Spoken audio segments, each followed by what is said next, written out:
allá en el puerto, papá. ¿Explotó barco o qué? Bien misil, mija. ¡Bum! Sí, míralo. Dios mío, en la casa de Guipuzcoa, mira. ¡Santo Dios! Vete para acá, mamá. Vete para acá, mamá. ¡Ay, gasto! ¡Los misiles, cuidado! ¡Dios mío santo! ¡Los misiles! ¡Baja, gato! ¡Tira, mira los misiles!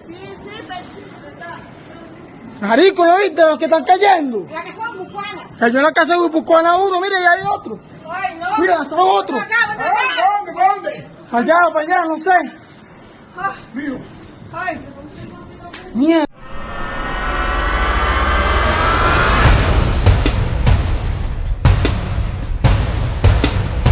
Bienvenidos a Geosfera Militar, el canal donde exploramos la tecnología de defensa más avanzada, el armamento que define el futuro, las noticias de a última hora y conectamos la historia militar con la actualidad estratégica.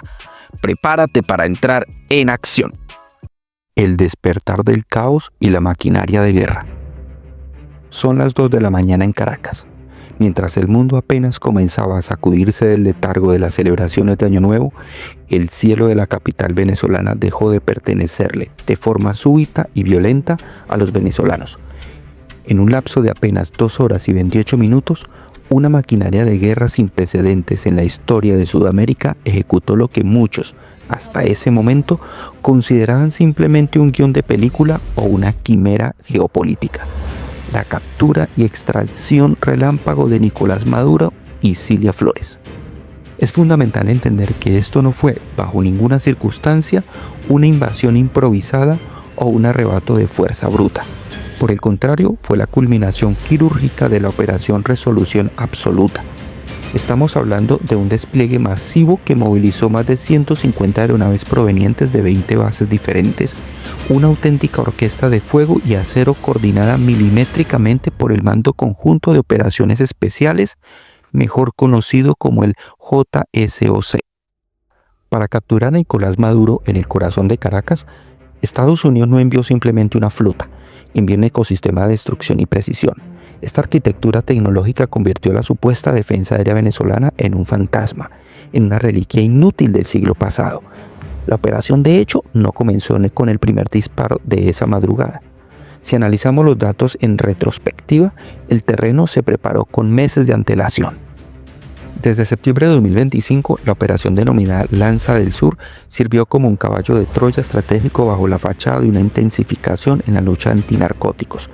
Durante este periodo preparatorio, Estados Unidos abatió más de 115 personas en 35 ataques marítimos, incautando petroleros como el Skipper, cargados de crudo Merey 16.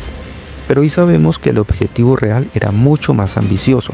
Se trataba de mapear cada frecuencia de radar, detectar cada debilidad estructural en el Kodai y establecer de forma obsesiva la inteligencia de patrón de vida de Maduro.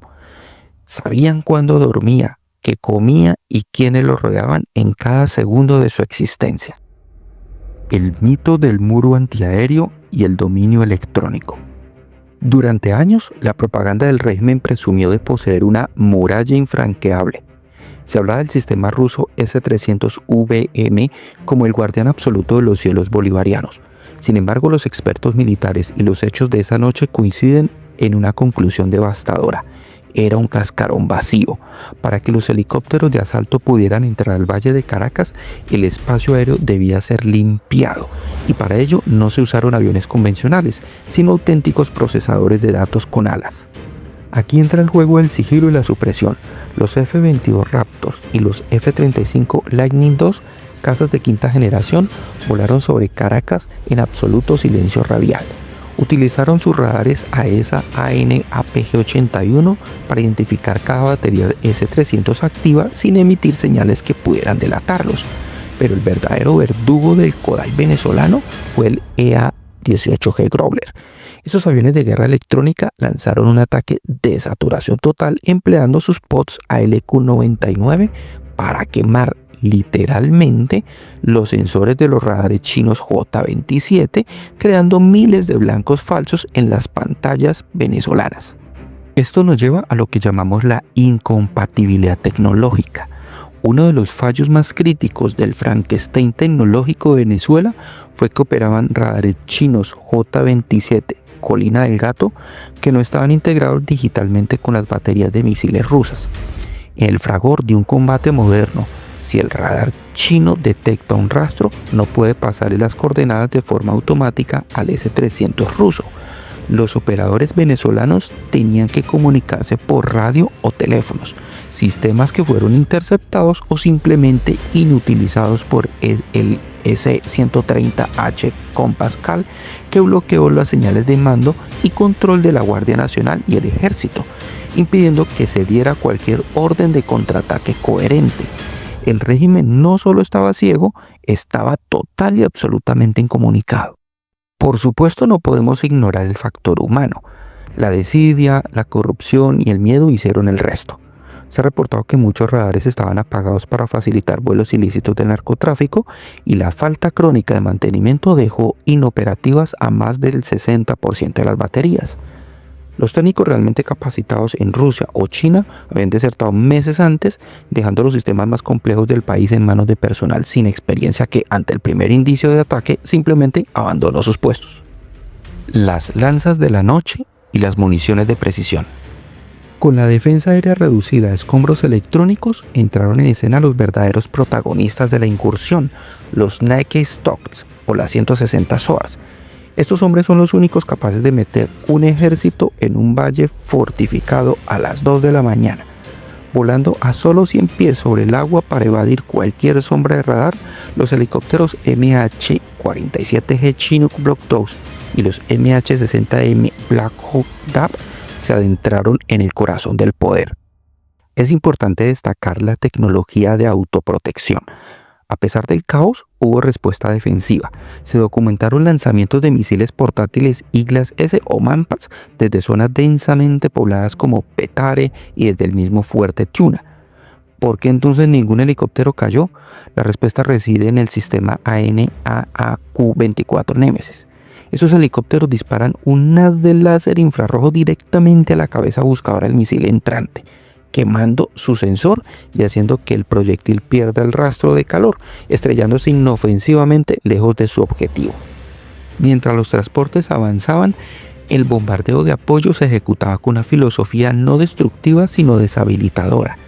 El objetivo era destruir los nodos de mando sin causar una tragedia civil que inflamara la opinión pública internacional. Para esto se empleó la GBU-39 SDB, conocida popularmente como la bomba miniatura. Pesa solo 250 libras, pero posee la precisión de un bisturí quirúrgico. Fue esta munición la que destruyó las antenas de comunicaciones en el centro del volcán. Su punta perforante atravesó 3 pies de concreto reforzado antes de detonar, silenciando al régimen. Simultáneamente, los B-1B Lancer lanzaban las GBU-54 Laser JTAM, bombas inteligentes con doble sistema de guía, GPS y láser, para vaporizar los hangares de drones iraníes y los depósitos de misiles de Fuerte Tiuna. Y si algún operador intentaba, en un acto de desesperación, encender un radar remanente, los misiles antirradiación AGM-88E ARGM cazaban esa señal hasta la fuente, destruyéndola en cuestión de segundos. Para cubrir el aterrizaje, los MH-60M de penetración directa, auténticos cañoneros voladores, limpiaron las azoteas. Armados con el M230 Chaingun de 30 mm, el mismo cañón del Apache, ametralladoras M134 Minigun capaces de escupir 4.000 balas por minuto y cohetes Hydra 70 neutralizaron cada nido de ametralladoras y francotiradores, permitiendo que la fuerza principal tocara tierra. El asalto final a Fuerte Tiuna y el equipo Delta. 2:01 AM. Los comandos de la Fuerza Delta tocan tierra. En ese momento el armamento dejó de ser masivo para volverse personal, letal y extremadamente sofisticado. Los operadores irrumpieron en el complejo utilizando fusiles HK-416 personalizados con silenciadores Surfire y miras ópticas EOTech, lo que les permitió neutralizar a la guardia pretoriana con una eficacia aterradora. Maduro se encontraba en una residencia fortificada protegida por puertas de acero reforzado y un búnker interno. Pero la Delta Force venía preparada para lo peor. Portaban sopletes térmicos de magnesio capaces de generar temperaturas superiores a los 2000 grados centígrados para fundir blindajes y cargas de corte lineal diseñadas para rebanar bisagras de acero en microsegundos. Sin embargo, la rapidez del asalto fue tal que estos elementos apenas fueron necesarios. Gracias a los visores GPNVG-18, los famosos ojos de aliens de 4 lentes que proporcionan un campo de visión de 97 grados, los operadores deltas veían en la oscuridad total con una profundidad de campo perfecta. Los soldados venezolanos con sus visores de generación antigua o simplemente a oscuras no tuvieron oportunidad alguna. La resistencia del anillo de seguridad cubano fue eliminado en minutos.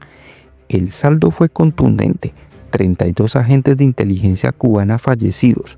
Maduro y su esposa fueron extraídos de su dormitorio antes de que pudieran siquiera procesar que su búnker de acero ya no era un lugar seguro.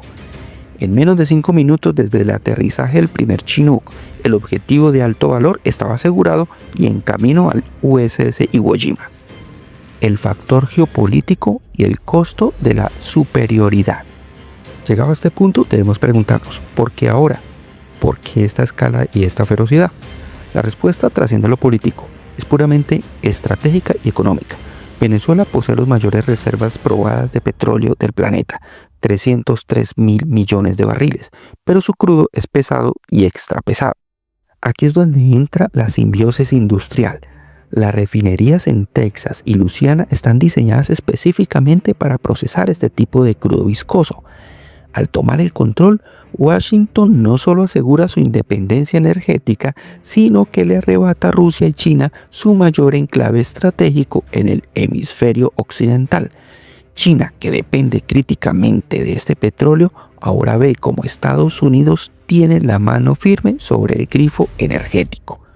Además, no podemos olvidar el tesoro oculto, el gas natural, el hierro y sobre todo las tierras raras, minerales críticos para la inteligencia artificial y la tecnología militar que hoy definen la supremacía global.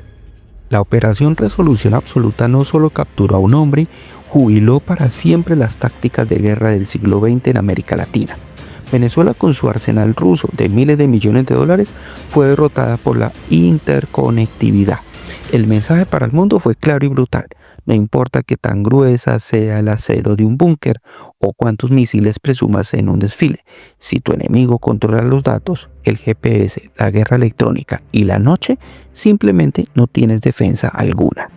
Venezuela queda hoy en un vacío de poder disputado por figuras como Diosdado Cabello o Delcy Rodríguez bajo la constante amenaza de una guerra civil. Lo único cierto es que el 3 de enero de 2026 la tecnología y la voluntad de hierro de la Delta Force redibujaron el mapa del poder global. Por último, unos anexos de resultados. Para los entusiastas de las estadísticas, el balance final es impactante. Aeronaves perdidas, 0. Solo una dañada por fuego de fusilería que logró regresar al portaaviones. Bajas de la coalición, solo 2 heridos. Por el contrario, las fuerzas del régimen sufrieron la pérdida de 47 militares y 32 agentes cubanos. La munición predominante fue la GBU-39, cumpliendo la promesa de un daño colateral mínimo. ¿Te gustaría que analizáramos el papel de los satélites espías Kyle Hall en la localización exacta de Maduro esa noche? Déjamelo saber en los comentarios. No olvides suscribirte para más análisis de defensa de alto nivel. Esto fue el desglose de la Operación Resolución Absoluta. Hasta aquí nuestro análisis de hoy. Si te interesa el mundo de la defensa y el armamento, suscríbete al canal y activa la campana. Déjanos tu opinión en los comentarios. Esto es Geósfera Militar. Mantente informado. Hasta la próxima.